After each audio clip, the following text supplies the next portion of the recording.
ভাইকে নিয়ে আমি একটা ভিডিও দিয়েছিলাম কিছুদিন আগে, আপনারা সবাই দেখেছিলেন যে ভাইয়ের পেজটা আনপাবলিশড হয়ে গেছিল, আনপাবলিশড হয়ে গেছিল এবং সাসপেন্ডেড হয়ে গেছিল। শুধুমাত্র গ্রুপে একজনের সাথে একটু কথা কাটাকাটি হয়েছে বা গ্রুপে শেয়ার করা নিয়ে ভিডিও দেওয়ার মাধ্যমে ভাইয়ের পেজটা কিন্তু সাসপেন্ডেড হয়ে গেছিল এবং কি হয়েছিল, সাসপেন্ড হয়ে গেছিল 180 দিনের জন্য। ভাই এখন কিন্তু পেজটা মোটামুটি ফিরে পেয়েছে। তো অনেকেই কমেন্টস করেছিল যে ভাই এইরকম প্রবলেম কোনো প্রবলেমই না, এরকম ঝামেলা কোনো ঝামেলা নাই। ভাই যখন যার হয় সেই কিন্তু বোঝে যে আসলে পেজ, এত বড় একটা পেজ সাসপেন্ডেড হয়ে গেলে, রেস্ট্রিক্টেড হয়ে গেলে কতটুকু কষ্ট লাগে। ভাই আপনারা অনেকেই ভুল কাজ করতেছেন, অনেকের পেজে অনেকের ভিডিওতে আপনি আপনার শেয়ারগুলো দিচ্ছেন এবং গ্রুপে শেয়ারগুলো দিচ্ছেন, যার মাধ্যমে আপনার ভিডিও রিলেটেড গ্রুপে না দিয়ে আপনি অন্য গ্রুপে যদি দেন তাহলে আপনার পেজটাও কিন্তু সাসপেন্ডেড হয়ে যাবে বা আনপাবলিশ কিন্তু হয়ে যাবে। এ ধরনের ভুল কখনোই কিন্তু করবেন না। তো ভাইয়ের কাছে আমি শুনবো, ভাই অনেক দূর থেকে আসছে, ভাই তারপরে আমার কাছে আসছে যে পেজে আসলে তার ভিডিওতে এখনো মনিটাইজেশন অন হচ্ছে না কেন। তা আমি জাস্ট ভাইয়ের মুখ থেকে একটু শুনবো সে কি ধরনের এখন ভিডিও করতেছে বা তার পেজটা কিভাবে সে ফিরে পেল। ভাই ওই যে প্রথম দিন আসছিলেন, আসার পরে আপনি যখন বাসায় গেলেন তারপরে আসলে পেজটা কিভাবে ফিরে পেলেন? আসসালামু আলাইকুম, আলহামদুলিল্লাহ। আমি ভাইয়ের কাছে আসছিলাম, আসে এখানে মানে ভিডিওটা আইডিটা দেখালাম, দেখানোর পর ভাই বললো এটা কোনো ব্যাপার না, এটা 3 বার ফিরে পাওয়া যায়। তো ভাই আমাকে যতটুকু পারে সহযোগিতা করছিল। এখান থেকে আমি রাজশাহীতে যাওয়ার লাগেই, মানে ভাইয়ের অফিস থেকে রাজশাহী 0 পয়েন্টে যাওয়ার লাগে আমার আইডিটা ফিরে আসছিল। ভাই পর্যাপ্ত পরিমাণে আইডির কঠিন সমস্যাগুলো সমাধান করে দেয়। আমি নওগাঁ জেলা থেকে আসছিলাম, আজকে আবারও আসছি যে আমার আইডিতে একটু সমস্যা আছে কিনা দেখানোর জন্য। তা আলহামদুলিল্লাহ ভাই আইডিটা দেখলো, আইডিতে আমার কোনো সমস্যা নেই, তবে কন্টেন্ট মনিটাইজেশন আমি পাই নাই, তবে হয়তো শীঘ্রই পাবো সেটা ভাই বলল।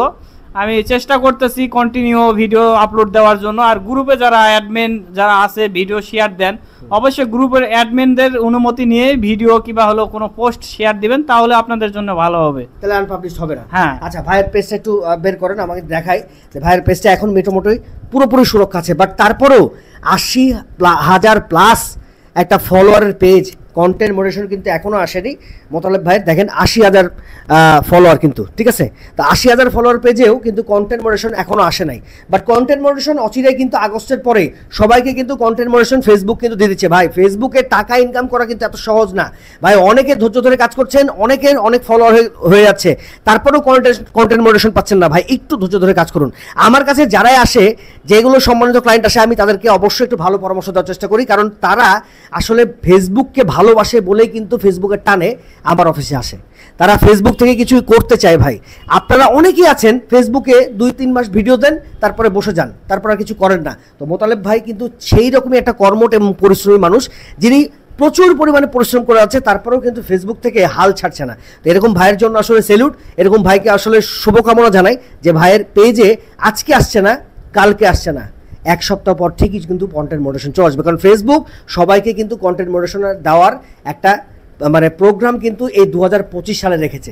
তো আপনার আজকে আসছে না, কালকে আপনার আসতে পারে, কালকে আপনার বন্ধুরা আসতে পারে, আপনার তারপরের দিন আপনার আর এক বন্ধুরা আসতে পারে, ঠিক আছে। তো ধৈর্য হারা হবেন না ভাই। তো মোটামুটি আপনি কি টাইপের ভিডিও দেন ভাই মোতালেব ভাই একটু বলেন। ভাই আমি হলো মানুষের পরামর্শ টাইপের ভিডিওগুলো দেই, আমি যতটুকু পারি। আপনার ভিডিওগুলো দেখার পর আমিও নিজে নিজে চেষ্টা করি যে মানুষকে কিভাবে পরামর্শ দেওয়া যায়, সেই পরামর্শগুলো ভিডিওগুলো তুলে ধরি।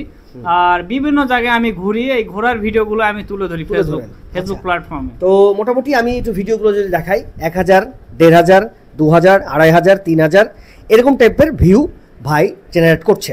তো আমি ভাইকে একটা সাজেস্ট করলাম যে এক ক্যাটাগরিতে ভাই যেন ভিডিও বানায়, এক ক্যাটাগরি। বিভিন্ন ঘুরছেন, এটার কোনো সমস্যা নাই, বাট বিভিন্ন জায়গায় ঘোরার ভিডিও দিচ্ছেন, মোটিভেশন টাইপের ভিডিও দিচ্ছেন, এক ক্যাটাগরিতে ভাই ভিডিও বানাতে পারবেন, ঠিক আছে। এক ক্যাটাগরি, যদি মোটিভেশন দেন তাহলে মোটিভেশন টাইপের ভিডিও বানাতে হবে, যদি বিভিন্ন জায়গায় ঘুরে ঘুরে ভিডিও দেন তাহলে বিভিন্ন জায়গায় ঘুরে ঘুরেই কিন্তু ভিডিও দিতে হবে, এক ক্যাটাগরি। যারা 2025 সালে ভিডিও বানাচ্ছেন 100% গজা খিচুড়ি পাকাবেন না, পেজের মধ্যে এক ক্যাটাগরির ভিডিও দেওয়ার চেষ্টা করবেন। আর ক্যাটাগরি অবশ্যই আপনাকে মেনটেন করে চলতে হবে। এখানে যদি দেখি ভাইয়ের পেজের ক্যাটাগরি আছে digital creator, but digital creator না, এই ক্যাটাগরিটা হবে পাবলিক ফিগার আর না হলে ভিডিও ক্রিয়েটর, ঠিক আছে। আপনারা যারাই আসলে এরকম টাইপের ভিডিও বানাচ্ছেন, নিজে কোনো মোটিভেশন দিচ্ছেন, ঘুরে ভিডিও বানাচ্ছেন, তারা পাবলিক ফিগার আর না হলে দিবেন হচ্ছে ভিডিও ক্রিয়েটর। ডিজিটাল ক্রিয়েটর কখন দেবেন? যখন আপনি কোনো সোশ্যাল মিডিয়া নিয়ে ভিডিও বানাবেন, যখন কোনো টেক নিয়ে ভিডিও বানাবেন, যখন মোবাইলের রিভিউ দিবেন, কোনো স্পিকারের রিভিউ দিবেন, কোনো সোশ্যাল মিডিয়া নিয়ে রিভিউ দিবেন, তখনই কিন্তু আপনি সে ডিজিটাল ক্রিয়েটর দিতে পারেন। এছাড়া ভাইয়ের পেজে তেমন কোনো সমস্যা নাই, বাট এই পেজে এখনও কিন্তু কন্টেন্ট মডারেশন আসে নাই ভাই। আমি বারবার আপনাদেরকে বলে রাখছি ভাই, আজকে পাচ্ছেন না, কালকে কিন্তু 100% কন্টেন্ট মডারেশন পাবেন। আমি ভাই আপনাদেরকে এর আগেও কিন্তু অনেক পরামর্শ দিয়েছিলাম, অনেক কিছু বলেছিলাম, তো মোটামুটি ভাই সেই পর্যায়ে কথা যে প্রতিনিয়ত ভিডিও দিচ্ছে ভাই, প্রতিনিয়ত কটা করে ভিডিও? আমি প্রতিনিয়ত 3টা করে ভিডিও আপলোড দেওয়ার চেষ্টা করি। 3টা করে ভিডিও না দিলে 2টা করে দেয়, আর প্রতিদিন আমি 3টা করে পোস্ট করি, মানে আমার ফটো কিংবা হলো কোনো লেখা পোস্ট করি। আচ্ছা, এখন মোটামুটি লেখা ছবি তো 100% পোস্ট করতেই হবে।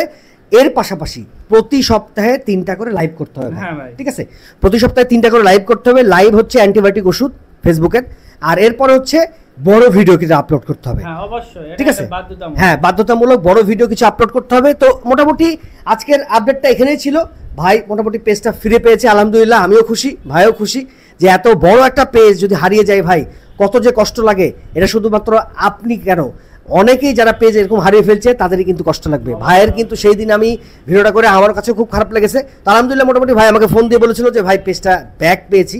তো আলহামদুলিল্লাহ এরকম আরও অনেক পেজ আমি ব্যাক নিয়ে আসার চেষ্টা করেছি, ব্যাক পেয়েওছে আলহামদুলিল্লাহ। তো আপনারা যারা আসলে যোগাযোগ করতে চান অবশ্যই আমার অফিসে আসতে পারেন। আমার অফিসের ঠিকানা হচ্ছে রাজশাহী আলুপট্টির মোড়, একেবারে জাহিদ ডাক্তারের চেম্বারের 5 তলায়। আর হোয়াটসঅ্যাপ নাম্বার হচ্ছে 01717142718। এই নাম্বারে হোয়াটসঅ্যাপে আমাদের সাথে কিন্তু কন্ট্যাক্ট করতে পারেন। দেশ এবং দেশের বাইরে যারাই আসলে ভিডিও দেখছেন তারা সবাই কিন্তু আমার অনলাইনে সার্ভিসটা নিতে পারেন। তো ভাই নতুনদের উদ্দেশ্যে কি আপনি বলবেন? আমি নতুনদের উদ্দেশ্যে একটা মেসেজ দেব যে আপনারা কখনো ধৈর্য হারাবেন না। ফেসবুক প্ল্যাটফর্ম কিন্তু ধৈর্য হারানোর জায়গা না। এই ফেসবুক প্ল্যাটফর্ম সংসারের থেকে বেশি কিন্তু শ্রম দিতে হয়, আর শ্রম দিলে অবশ্যই একদিন সফলতার মুখ দেখবেন, এটা চিরবাস্তব সত্য কথা। তাই কখনো আপনারা ফেসবুক প্ল্যাটফর্মে ধৈর্য হারাবেন না। নিয়ম করে আপনার প্রতিনিয়ত ভিডিও আপলোড করেন, ফেসবুকের গাইডলাইনগুলো মানেন, অবশ্যই দেখবেন ফেসবুক থেকে সফলতার মুখ দেখবেন। অবশ্যই মানুষকে ফলো দিতে হবে, মানুষকে ভালোবাসা দিতে হবে, কমেন্টের বেশি বেশি রিপ্লাই দিবেন, তাহলে আপনার এঙ্গেজমেন্ট, নেট ফলোয়ার সবকিছু বাড়বে। আপনি যদি মনে করেন যে আমি একটা ফেসবুকে ভিডিও পোস্ট করছি করে আমি আর থাকবো না ফেসবুকে, কিন্তু আপনার ভিডিও ভাইরাল হবে না, আপনার ভিডিওতে ভিউ আসবে না, কোনো কিছু হবে না। আপনি যত বেশি ফেসবুকে অ্যাক্টিভ থাকতে পারবেন আপনার জন্য ততই মঙ্গল। ফেসবুক প্ল্যাটফর্ম এটাই চির বাস্তব কথা, এটাই চির সত্য কথা, এটাই একবারে বাস্তব কথা। যাই হোক, ফেসবুকে সফলতা পাওয়ার জন্য আসলে সবাই ধৈর্য ধরে কাজ করছেন। ভাইয়ের কথাগুলো একটু মনোযোগ দিয়ে শুনবেন এবং অবশ্যই এটা নিয়ম মেনে চলার চেষ্টা করবেন। ওকে, তো যাই হোক সবাই ভালো থাকবেন। আজকে সবাইকে জানাই যে নতুন এই 2025 সালে সবাই যেন কন্টেন্ট মডারেশন সেটা পান। আর মোতালেব ভাইয়ের জন্য শুভকামনা থাকলো, ভাই যেন সামনে কন্টেন্ট মডারেশন পাই, এবং কন্টেন্ট মডারেশনটা পাইলে কিন্তু আমার অফিসে এসে ভাই সেটআপটা দেওয়া লাগবে ইনশাআল্লাহ ভাই, এবং এক প্যাকেট কিন্তু মিষ্টি আনবেন ইনশাআল্লাহ। আপনার অফিসে তো আমি আসি, এই যাবত 2 দিন আসলাম। ওকে, ভালোবাসার টানে আসি ইনশাআল্লাহ। ইনশাআল্লাহ অবশ্যই আপনার কাছে যে ভালোবাসা আর যে উপকারটা পাইছি, আমি হয়তো নিজের বাপ মায়ের কাছে সেই উপকারটা পাই না। ভাই এই কথাটা বলা যাবে না, বাপ মায়ের কাছে একরকম উপকার সেটা না, আমি এই ফেসবুক প্ল্যাটফর্ম, হ্যাঁ ফেসবুক প্ল্যাটফর্মে যাই হোক, বাবা মা তো আর ফেসবুক প্ল্যাটফর্ম বোঝে না, ওটা বোঝে না। কিন্তু মানে ফেসবুক প্ল্যাটফর্মে যে ভালোবাসাটা আপনার কাছে পাইছি এটা কখনো কারো কাছে পাই নাই। ইনশাআল্লাহ ইনশাআল্লাহ অবশ্যই ভাই, আমি চেষ্টা করি সবাইকে কিছু না কিছু উপকার করার জন্য। তো সবাই আজকের ভিডিওটা দেখে কেমন লাগলো অবশ্যই কমেন্ট সেকশনে জানাতে ভুলবেন না। আর আমার চ্যানেল থেকে দেখলে চ্যানেলটা সাবস্ক্রাইব করতে ভুলবেন না, পেজ থেকে দেখলে পেজটা কিন্তু ফলো করতে ভুলবেন না। ভাইয়ের জন্য দোয়া করবেন, ভাইয়ের পেজটা আমি পাশে দিয়ে দিব, অবশ্যই পেজটাকে একটু হলেও দেখার চেষ্টা করবেন, ফলো দেওয়ার চেষ্টা করবেন। ভাই কিন্তু অনেক কষ্ট করতেছে। তো আজকে এখানেই শেষ করছি, সবাই ভালো থাকবেন, সুস্থ থাকবেন, আল্লাহ হাফেজ।